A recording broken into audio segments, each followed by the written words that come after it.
To print bit labels, you go to Reports, Guest Event Material, Bit Labels, and in this window you will select how many labels each person will get, or each bidder will get.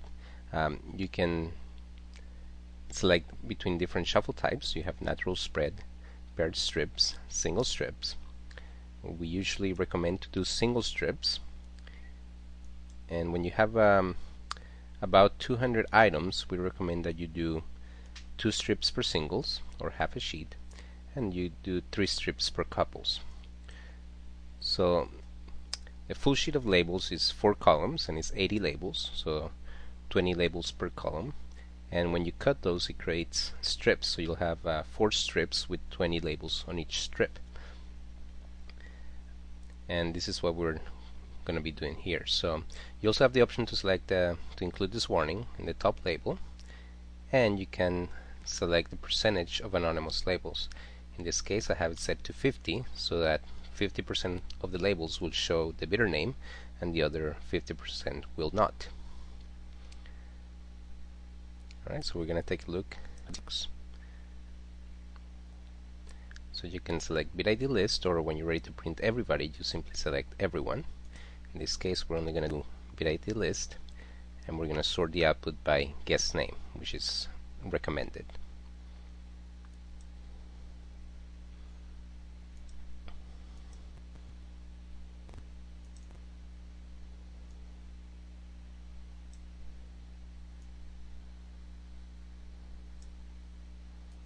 Okay, so these are the bid labels.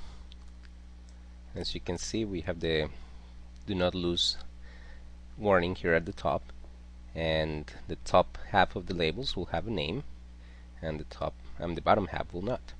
If you notice, the first page contains 4 different bidders, and that's because when you generate these bid labels, it'll actually order them so that when you cut the labels in these 4 sections, you will be able to stack each of those packs, or each of those columns on top of each other. So you'll once you finish printing everything, you'll cut them on the 4 different sections, and then you simply put this pile on top of this pile, and this pile on top of this one, and so on. So that way they'll all be ordered alphabetical, or by whatever output you selected to sort them by. If we look at the second page, you'll see that Abramski is still on that first column.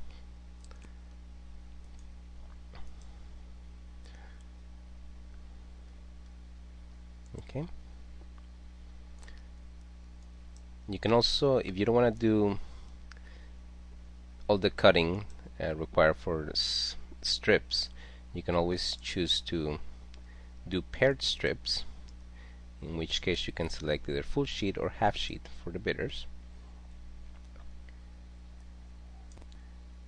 And when you print those, all you do is cut down the middle, and I'll show you how that looks. Okay, so it's the same principle, but except that this time they're paired. So you see now that Abramski is side by side as a pair, and all you have to do in that case is cut the stack down the middle, and then you put the left half on top of the right half, and then you'll have all your bid labels in order.